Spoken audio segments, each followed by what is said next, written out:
ఈరోజే సోమవారం ఆ మహాశివుడికి ఎంతో ప్రీతికరమైన రోజు. ఈరోజు ఈ కథను వింటే చాలు జన్మల పాపాలు తొలగి కోటి జన్మల పుణ్యం వస్తుంది, సకల శుభాలు కలుగుతాయి. మరి ఆ కథ ఏంటో ఇప్పుడు ఈ వీడియోలో తెలుసుకుందాం. దక్ష ప్రజాపతి కూతురు సతీదేవి యుక్త వయసులో ఆమె శంకరుని పట్ల మక్కువను పెంచుకుంది. తన ప్రేమను ఫలింప చేసుకుంది. మహాశివుడు సతిని మెచ్చి వరించాడు. తండ్రికి సతీదేవి పరమేశ్వరుని పెళ్లి చేసుకోవడం ఎంతమాత్రం ఇష్టం లేదు.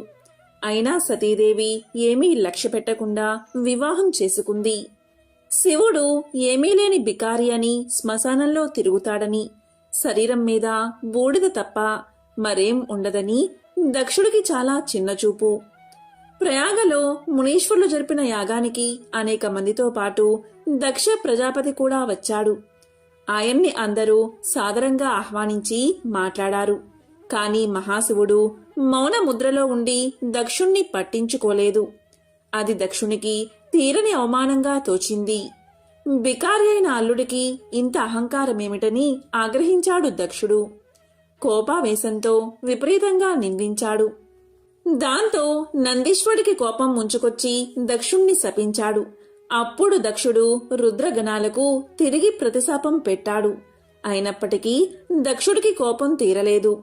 శివుణ్ణి అవమానించేందుకు పనిమాల మహాయజ్ఞాన్ని ప్రారంభించాడు దక్షుడు. ఆ యజ్ఞానికి అందరినీ ఆహ్వానించాడు. కాని కూతురైన సతీదేవిని, అల్లుణ్ణి పిలవలేదు. తండ్రి యజ్ఞం తలపెట్టింది శివుణ్ణి అవమానించేందుకు అని సతీదేవికి తెలియదు కదా. తమను యజ్ఞానికి పిలవనందుకు ఎంతో బాధపడింది. కాని పుట్టింటి వాళ్ళు పిలిచేదేమిటి అని తనకు తానే సర్ది చెప్పుకుంది. అప్పుడు పరమేశ్వరుడు ఇలా పలికాడు. చూడు సతీ, నీ తండ్రి నన్ను కాదు కదా, కనీసం కూతురివైనా నిన్ను కూడా పిలవలేదు. పిలవని పేరంటానికి వెళ్లడం తగదు. వెళ్తే నీకు పరాభవం తప్పదు అంటూ వారించినా వినకుండా నచ్చ చెప్పి వెళ్ళింది. శివుడు ఎన్ని విధాలా చెప్పినా వినిపించుకోలేదు సతీదేవి. పుట్టింటి మీద మమకారాన్ని చంపుకోలేకపోయింది. దక్ష యజ్ఞానికి వెళ్లి తీరతానని పట్టుబట్టింది. అంగీకరించక తప్పలేదు శివుడికి. సరే వెళ్ళు అన్నాడతను. సతీదేవి ఒంటరిగా బయలుదేరింది. ఆమె అలా ఒంటరిగా బయలుదేరడం ప్రమదులకి ఆందోళన కలిగించింది. ఇంతమంది ఉన్నా ఎవరూ లేని దానిలా సతీదేవి ఒంటరిగా పుట్టింటికి పయనమవడం బాధ కలిగించింది వారికి. కాలినడకన వెళ్తున్న సతీదేవిని చూసి కళ్ళు చెమర్చుకున్నారు. తప్పు, ఇది భావ్యం కాదు అనుకున్నారు. కూడబలుక్కున్నారంతా. కానుకలు, వాహనాలు, వాయిద్యాలు సమకూర్చుకున్నారు. ఈలోపు సతీదేవిని చక్కగా అలంకరించారు. నంది వాహనంపై కూర్చోబెట్టారు. పదమ్మ అంటూ ఆమె వెంట తరలి వెళ్లారు. అంతా దక్షుని యజ్ఞవాటికకు చేరుకున్నారు.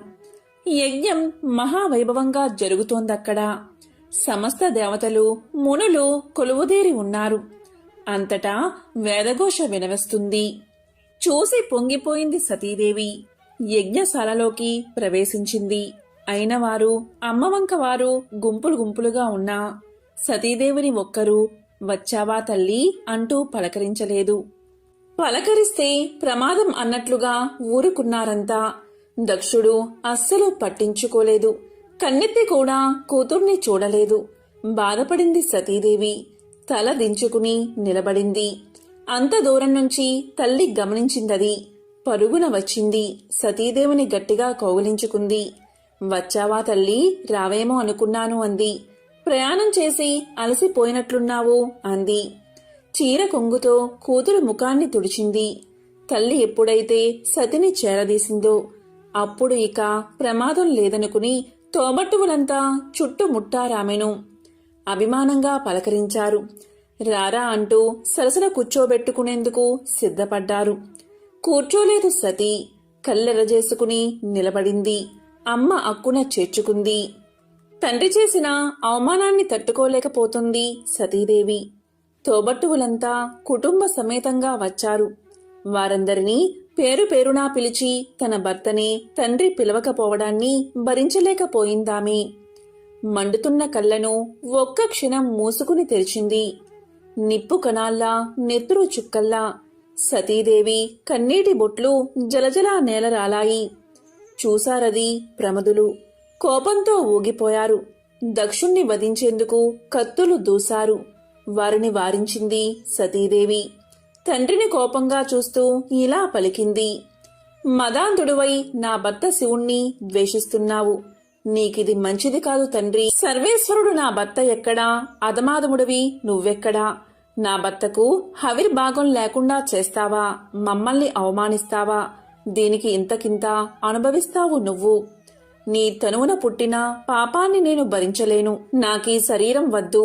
ఇప్పుడే ఈ క్షణమే ఈ శరీరాన్ని వదిలివేస్తాను. పవిత్రురాలను అవుతాను. అయోమయంగా ఆందోళనగా చూస్తున్న మునులను, దేవతలను కడగంట చూసి కూసులు పరిచింది సతీదేవి. ఇక ఉత్తర దిశగా కూర్చుని కళ్ళు మూసుకుంది. చిత్తం పరమశివుని అధీనం చేసి నవరంధ్రాల్లో బంధించింది. మహామహాయోగులకు కూడా సాధ్యం కాని యోగాన్ని ఆరంభించింది. పంచ ప్రాణాలను వాటి మూల స్థానాల్లోంచి కదిలించింది. దాంతో సమాధి స్థితిలో ఉన్న ఆమె శరీరం నుంచి మంటలు ఎగసిపడ్డాయి. ఆ యోగాగ్నిలో సతీదేవి దహనమైపోయింది. ఆమె అలా దహనం అయిపోవడమేమిటి, ముల్లోకాల్లోనూ హాహాకారాలు చెలరేగాయి. భయంతో సమస్త భూతకోటి కంపించింది. దక్షుణ్ణి అంతా అసహ్యించుకున్నారు. ప్రాదులు మరిక ఆగలేదు. యజ్ఞవాటికలో ఉన్న అందరినీ చంపేందుకు సిద్ధమయ్యారు. ఇది భృగు మహాముని గమనించి ఋషుల్ని కాపాడేందుకు దక్షిణాగ్నిలో అభిచార హోమం చేశాడు. ఆ హోమ ఫలితంగా రుమనామకులు దేవతలు వేలాదిగా పుట్టుకొచ్చారు. యజ్ఞశాలల్లోని కొరవులని ఆయుధాలుగా ధరించి దండెత్తి వచ్చిన ప్రమదులను ఎదుర్కొన్నారు. వారిని కొట్టిన చోట కొట్టకుండా కొట్టి అక్కడ్నుంచి తరిమి కొట్టారు. యోగ సమాధిలో ఉన్న శివుడికి సంగతంతా తెలిసింది. యోగాగ్నిలో సతీదేవి దేహత్యాగం, ప్రమదుల పరాజయం తెలిసి కోపం తెచ్చుకున్నాడతను. కళ్ళు తెరిచి చూశాడు. దిగ్గున లేచి నిల్చున్నాడు. ప్రళయ తాండవం చేశాడు. ఆ తాండవంలో శిరస్సును జట ఒకటి తెంచి భూమి మీదకు విసిరాడు. భయంకరంగా సింహంలా గర్జించాడు. చూస్తూ ఉండగాని జట నుంచి మంటలు చెలరేగాయి. అంతెత్తున లేచాయవి. ఆకాశాన్ని దహించేటట్లుగా నాలికలు చాపాయి. ఆ మంటల్లోంచి వీరభద్రుడు పుట్టాడు. 1000 చేతులు, భయంకరంగా కోరలు, నల్లటి దేహంతో ఆకాశం అంత ఎత్తుగా నిలిచాడు వీరభద్రుడు. నిప్పులు చెరుగుతున్న 3 కళ్ళు, అగ్నిజ్వాలల్లా ఎగిసిపడుతున్న జటలు, 1000 చేతుల్లోనూ త్రిశూలాది ఆయుధాలు, మెడలో కపాల మాలికలతో అరివీర భయంకరంగా ప్రత్యక్షమయ్యాడు వీరభద్రుడు. శివుడికి సాష్టాంగ ప్రణామం చేశాడు. దేవా, ఆజ్ఞ అన్నాడు. తక్షణం నువ్వు ప్రమద గణాలతో బయలుదేరి దక్షుడి యజ్ఞాన్ని ధ్వంసం చెయ్యి. బ్రాహ్మణ తేజం నిన్నేమీ చెయ్యలేదు. నా అంశతో పుట్టిన నీకు ఎక్కడా ఎదురుండదు. వెళ్ళు అని ఆజ్ఞాపించాడు శివుడు. లేచి నిల్చున్నాడు వీరభద్రుడు. శివుడికి ప్రదక్షిణం చేశాడు. పెద్దగా కేక పెట్టాడు. అతని కేకకి సకల లోకాలు తల్లడిల్లాయి. గాయాల పాలై కసితో ఉన్న ప్రమద గణాలను చూశాడు. పదండి అన్నట్లుగా కళ్ళెగరేశాడు. కదిలాడు అక్కడ నుంచి. వీరభద్రుడు నడుస్తుంటే మృత్యుధూళి జగమంతా నిండిపోయింది. దక్షుని యజ్ఞవాటికకు చేరుకున్నాడతను. వీరభద్రుణ్ణి చూస్తూనే దక్షుడు సహా దేవతలు, మునులు గజగజ వణికిపోయారు. వీరభద్రుణ్ణి అండ చూసుకుని ప్రమదులు రెచ్చిపోయారు. యజ్ఞశాలల్ని ధ్వంసం చేశారు. హోమకుండాల్ని చల్లార్చారు. వేదికల్ని పెకలించి వేశారు. హోమ ద్రవ్యాల్ని విసిరేశారు. ముళ్లను దేవతలను కసితీరా కొట్టి తిట్టి బాధించారు. కళ్ళెదుట భర్తలు చావుదెబ్బలు తింటూ ఉంటే చూడలేక మునిపత్నులు, సురాంగణలు చేతుల్లో ముఖాలు దాచుకుని పరిగెత్తారు అక్కడ్నుంచి. యజ్ఞవాటిక అంతటినీ శ్మశాన వాటికలా చేసి భీకరంగా నవ్వుతూ నిల్చున్నాడు వీరభద్రుడు. వెన్నెచ్చి పారిపోతున్న దక్షుడి చేతులు చాచి అందుకున్నాడు వీరభద్రుడు. బంతిలా అతన్ని కింద పడేశాడు. లేవకుండా అతని రొమ్ము మీద కాలు ఉంచి మట్టిని తొక్కినట్లుగా తొక్కి పారేశాడు. కత్తితో శిరస్సు ఖండించాడు. తెగిపడ్డ శిరస్సును చేతిలోకి తీసుకుని చూసి ఆనందించి దానిని దక్షిణాగ్నిలో హోమంలో వేసేశాడు. దక్ష సంహారంతో వచ్చిన పనైపోయింది. ప్రమదులతో మరలిపోయాడు వీరభద్రుడు. కైలాసానికి చేరుకున్నాడు. సతీ వియోగ తప్తుడైన శంకరుడు విరాగ భావంతో కైలాస శిఖరంపై తపస్సు ప్రారంభించాడు.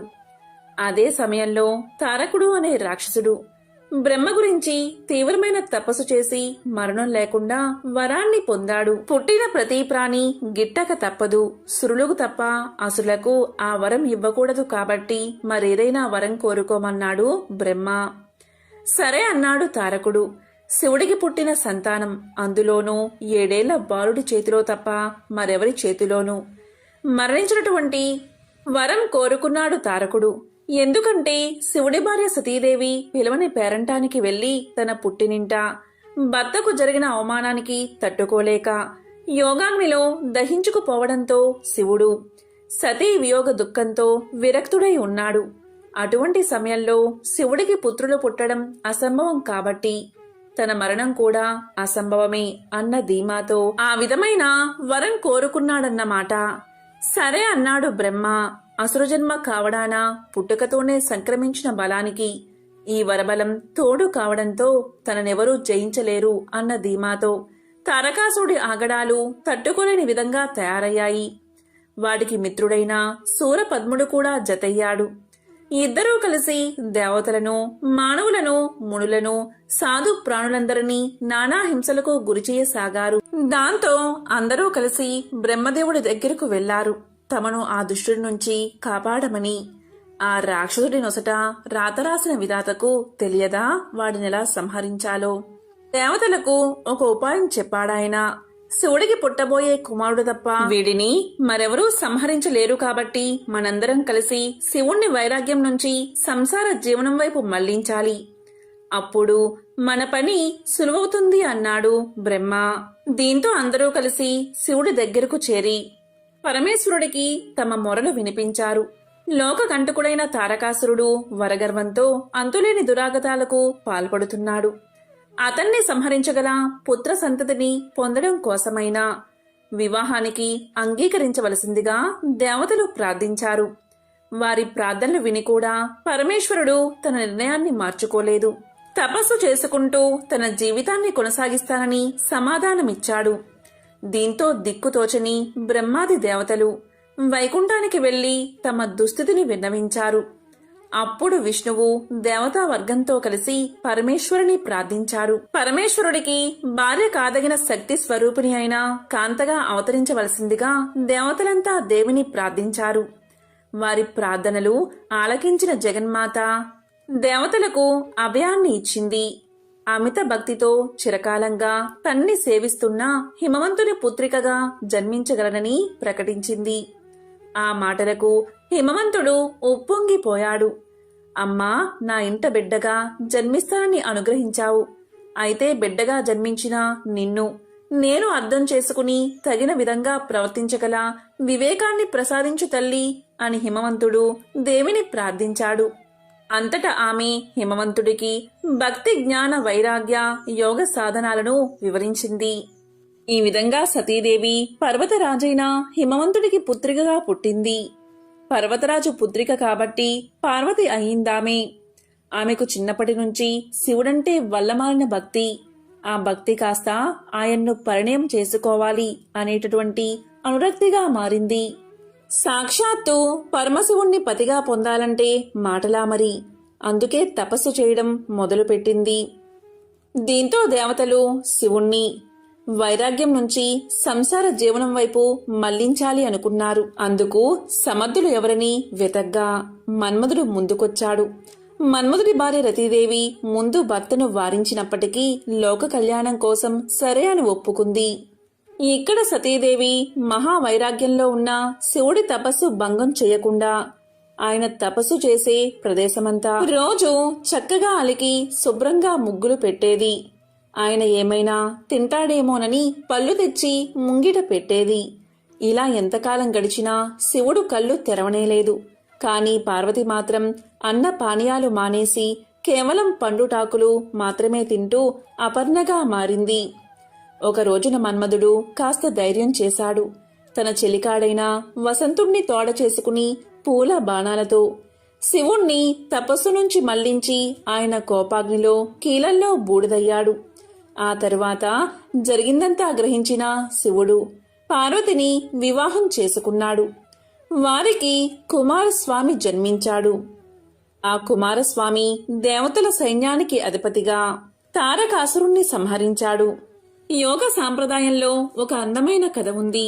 ఆదియోగి శివుడు ఇంకా పార్వతీదేవిల వివాహం అనేది ఒక గొప్ప వేడుక. పార్వతి ఒక యువరాణి కనుక ఆ ప్రాంతంలోని ప్రముఖులందరినీ ఆహ్వానించారు. రాజులు, రాణులు, దేవుళ్ళు, దేవతలు ఒకరిని మించి మరొకరు గొప్పగా అందంగా ముస్తాబై వచ్చారు. అప్పుడు పెళ్లికొడుకు శివుడు జడలు కట్టిన జుట్టుతో ఆపాదమస్తకం విభూది రాసుకుని రక్తం కారుతున్న ఏనుగు చర్మాన్ని ధరించి వచ్చాడు. ఆయన పరమానందపు మత్తులో మునిగి తేలుతూ ఉన్నాడు. అతని పరివారంలో ఉన్న జీవులందరూ మానవ రూపంలో కాకుండా ఏదో వికృతమైన వక్రీకరించిన రూపాలతో ఉన్నారు. ఎవరికీ అర్థం కాని ఏదో భాషలో వారిలో వారు మాట్లాడుకుంటూ ఏవో శబ్దాలు చేస్తున్నారు. మీనాదేవి పార్వతి తల్లి పెళ్లికొడుకును చూసి కళ్ళు తిరిగి పడిపోయింది. అప్పుడు పార్వతి శివుడు దగ్గరకు వెళ్లి, మీరు ఎలా ఉన్నా నాకు ఎటువంటి అభ్యంతరమూ లేదు. మీరెలా ఉన్నా పర్వాలేదు. నాకు కావాల్సింది మీరు. కాని మా అమ్మ కోసం కొంచెం ప్రశాంతమైన రూపాన్ని ధరించండి అని వేడుకుంది. ఆయన సరే అని ఒక అందమైన రూపాన్ని ధరించి చక్కగా అలంకరణ చేసుకుని వచ్చాడు. అది చూసి అప్పుడు ఆయన్ని సుందరమూర్తి అన్నారు. అంటే వారు ఆయన లాంటి అందమైన వ్యక్తిని ఎక్కడా చూడలేదు. ఆయన 9 అడుగులు ఎత్తున్నాడు. ఆయన నిల్చుంటే గుర్రంతలతో సమానంగా ఉండేదట. శివుడు పెళ్లి పీటల మీద కూర్చున్నాడు. భారతదేశంలో ముఖ్యంగా ఇటువంటి వివాహాలలో పెళ్లి కొడుకు పెళ్లి కూతురుల పుట్టు పూర్వోత్తరాలను ఎంతో గొప్పగా చెప్తారు. వారి వంశం ఎక్కడి వారు, ఎలాంటి రక్తం నుంచి వచ్చారు అంటూ వాళ్ల వంశ వృక్షం గురించి చెప్తారు. పెళ్లి కూతురు విషయానికి వస్తే ఆమె తండ్రి హిమవంతుడు, హిమాలయ పర్వత ప్రాంతాలంటికి రాజు. వధువు యొక్క వంశం గురించి చాలా అద్భుతమైన విషయాలు చెప్పారు. మరి ఇప్పుడు పెళ్లికొడుకు సంగతేమిటి అని అడిగారు. శివుడు మౌనంగా అలాగే కూర్చుని ఉండిపోయాడు. ఆయన ఏమీ చెప్పలేదు. పోనీ అతని పరివారంలో వారి భాషను అర్థం చేసుకోగలిగిన వారు కూడా ఎవరూ లేరు. వారిలో అర్థం కాని శబ్దాలు చేస్తున్నారు. పెళ్లి కూతురు తండ్రికి ఇదొక అవమానంగా అనిపించింది. పుట్టు పూర్వోత్తరాలు లేని వ్యక్తి నా కూతుర్ని ఎలా పెళ్లి చేసుకుంటాడు? ఆయన ఎక్కడివాడో ఎవరికీ తెలియదు. ఆయన తల్లిదండ్రులు ఎవరో తెలియదు. ఏ వంశమో తెలియదు. ఈ వ్యక్తికి నా కూతుర్నిచ్చి ఎలా పెళ్లి చేయను అంటూ కోపంతో లేచాడు. పెళ్లికి అతిథిగా వచ్చిన నారదముని తన ఏకతార పట్టుకుని ముందుకు వచ్చాడు. ఏకతార అనేది ఒక్కటే తీగ ఉండే ఒక సంగీత వాయిద్యం. ఆయన తన ఏకతారాతో టంగ్ టంగ్ టంగ్ అని శబ్దం చేశాడు. రాజుకు మరింత కోపం వచ్చింది. ఇప్పుడు ఏకతార ఎందుకు వాయిస్తున్నారు అని అడగ్గా నారదుడు ఇలా పలికాడు. ఇదే అతని మూలం. అతనికి తల్లి లేదు, తండ్రి లేడు. అయితే మరి అతనికి మూలమేది అంటే టంగ్ ఆయన మూలనాదం. ప్రకంపన నాదం నుంచి ఆయన ఆవిర్భవించాడు. ఆయనకు తల్లిదండ్రులు లేరు, తాత ముత్తాతలు, అసలు వంశవృక్షమే లేదు. ఆయన స్వయంభువు, స్వయంగా సృష్టించుకున్నవాడు. పూర్వోత్తరాలు అంటూ ఏమీ లేని ఒక అస్తిత్వమే ఆయన. అలా పలకగా రాజు మండిపడుతూ ఉన్నాడు. అయినా వివాహం జరిగింది. శివుడి వివాహం గురించి తెలిసిన విష్ణువు, బ్రహ్మ ఈ వివాహ మహోత్సవానికి వచ్చారు. మరో విశేషమేంటో తెలుసా? ఈ వివాహ కార్యక్రమాలంటిని విష్ణువు చూసుకుంటే వివాహంలో పండితుడుగా బ్రహ్మ వ్యవహరించారు. ఈ వివాహానికి ముందు శివుడు, విష్ణువు, బ్రహ్మ ఆలయానికి దగ్గరలోని చిన్న గుంతలలో స్నానాలు ఆచరించారట. అందుకే వాటికి రుద్రకుండ, విష్ణుకుండ, బ్రహ్మకుండ అనే పేర్లు వచ్చాయి. ఈ వివాహ మహోత్సవ సమయంలో బ్రహ్మ మంత్రాలు చదువుతూ బ్రహ్మశిలను ఏర్పరిచినట్లు ఆధారాలు ఉన్నాయి. మహాభారతంలో కురువృద్ధుడు భీష్ముడు అంపశయ్య మీద ఉండి మృత్యువు కోసం ఎదురు చూస్తున్నాడు. ఆ సమయంలో దైవ ప్రార్థన చేస్తూ పాండవులకు పాలన, మనిషి నడవడిక, జీవితానికి సంబంధించిన ధర్మోపదేశాలను తెలియచేశాడు. ఈ సమయంలోనే ధర్మరాజుకు భీష్ముడు రాజనీతి గురించి అనేక ఉపదేశాలను, కథల రూపంలో వెల్లడించాడు. అలా భీష్ముడు రాజనీతి గురించి ధర్మరాజుకు చేసిన ఉపదేశాలు శాంతి పర్వం భాగంలో నిండి ఉన్నాయి. నేటికి భీష్మనీతి అనుసరణీయం.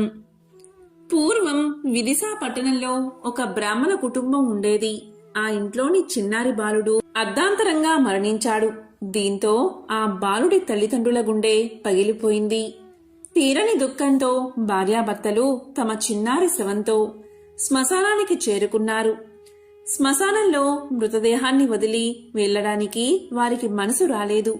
మరోవైపు తీరని దుఃఖం ఎంతకీ తరగడం లేదు. అయితే బాలుడి శవాన్ని అక్కడే ఉన్న ఒక గెద్ద చూసింది. బాలుడి శవాన్ని తల్లిదండ్రులు వదిలి వెళ్తే తినాలనే కోరిక కలిగింది గెద్దకి. రాత్రి తాను సంచరించలేను కనుక పగలు తినాలి అని అనుకుంది. అయితే ఆ బాలుడి తల్లిదండ్రులు శవాన్ని వదిలి వెళ్లడం లేదు. ఎలా అని ఆలోచించింది గెద్ద. మెల్లగా ఆ కుటుంబం దగ్గరికి చేరింది. ఇలా పలికింది గెద్ద, ఎంతసేపని ఇలా ఏడుస్తూ కూర్చుంటారు? చీకటి పడితే భూత ప్రేతాలన్నీ ఇక్కడకు చేరుకుంటాయి. కనుక ఈ శవాన్ని వదిలేసి బయలుదేరండి అంటూ బ్రాహ్మణ దంపతులకు చెప్పింది. అదే సమయంలో అటుగా ఒక నక్క వచ్చింది. అది కూడా బాలుడి శవాన్ని చూసింది. అంతేకాదు అక్కడే కాచుకున్న గద్దను కూడా చూసింది. దీంతో ఎలా అయినా ఆ బాలుడి తల్లిదండ్రులు చీకటి పడే వరకు అక్కడే ఉంటే చీకటి పడిన తర్వాత తాను ఆ శవాన్ని తినవచ్చు అని దాని ఆలోచన. వెంటనే బ్రాహ్మణ దంపతుల వద్దకు వచ్చి నక్క ఇలా పలికింది, ఈ పిల్లవాణ్ణి వదిలి వెళ్లడానికి మీకు మనసులా ఒప్పుతుంది? కొంచెం సేపు చూడండి, మళ్ళీ ఇంకెప్పుడు చూడలేరు కదా. అయినా ఎప్పుడు ఏం జరుగుతుందో ఎవరు చెప్పగలరు?